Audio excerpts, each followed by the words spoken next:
US की अनौबा strategy Russian oil price gap coalition asida India su yauhannabagidamagta invite tawrakre mayam pumnamakpu anauba video update amada amukka hanna taram noksiri hauji Russia gi mathakta US na thamliba sanction asiga mari leinana lagliba price gap asibu thengnanabagidamagta US na lakhwalliba khongthang amasung masida India busu yauhannabagidamagta invite tawruliba sigi matangda amuk yengminasi nongmanini mamangda India की खोंगचत्ता लाखिबा US की Deputy Secretary of Treasury Welly Edemoga India की Finance Minister Nirmala Sitharaman ga pangthokhiba meeting aduda hairiba proposal asi US की side tagi thamnambani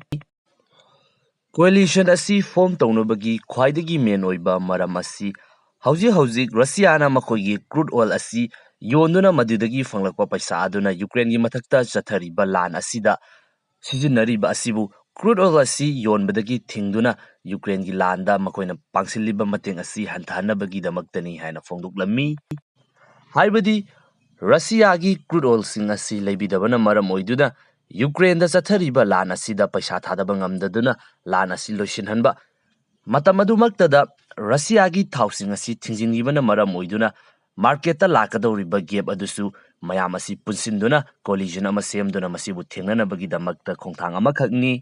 Russia amasung Ukraine gi lanpam asi haukraba matungda US amasung mahaki ally oiriba country sing asina Russia gi mathakta sanction kaya ama mathang thamjinkhibana maram oiduna haujik asi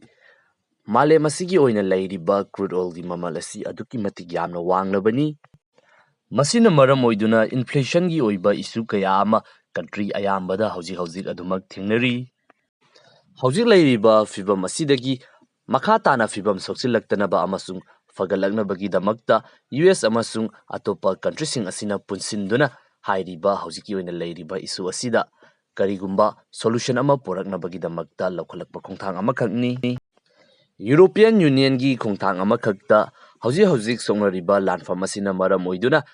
2022 handaki sahi asigi December fawba asigi manungda European Union gi maikaidagi makoina Russia dagi import tawriba crude oil amasung gas asigi 90% di karop tawragani haiduna hauji fongdoktuna leiribani masina maram oiduna lakadawriba matamasida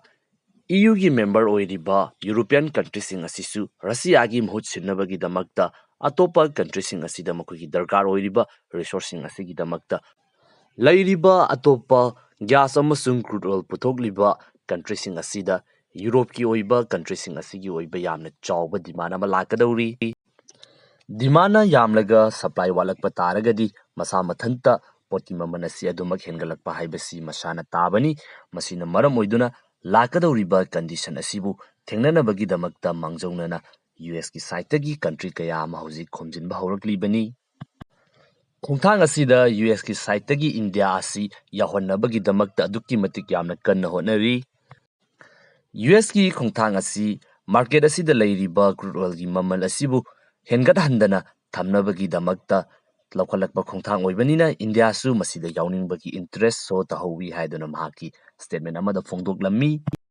adubu India gi maikaidagi di US na thamnakliba proposal asida malemgi oina leiriba atopa country sing asigi ayaba yauraba matamda khakta India na su hairiba khongthang asida saruk yagani haina fongdokli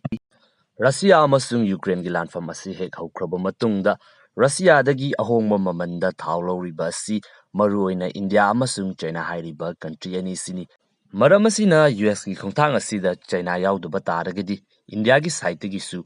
masida yawningnabagi maram asi khara watkani India gi oinadi hauji asi mayamna fangnariba maman adudagi tana Russia dagi discount da hauji crude oil asi import tawribani US ki khongthang asigi matungda lakadawriba maman aduga hauji India na Russia dagi fangliba maman aduga kayamu yamna khetnagadawribano kayamu yamna India gi oina kanagadawribano natragana mangjagadawribano haibasisu yamna chawba wang amakhakni maram asina India gi oina hairiba khongthang asida decision lawba asi yamna luba ama oigadawri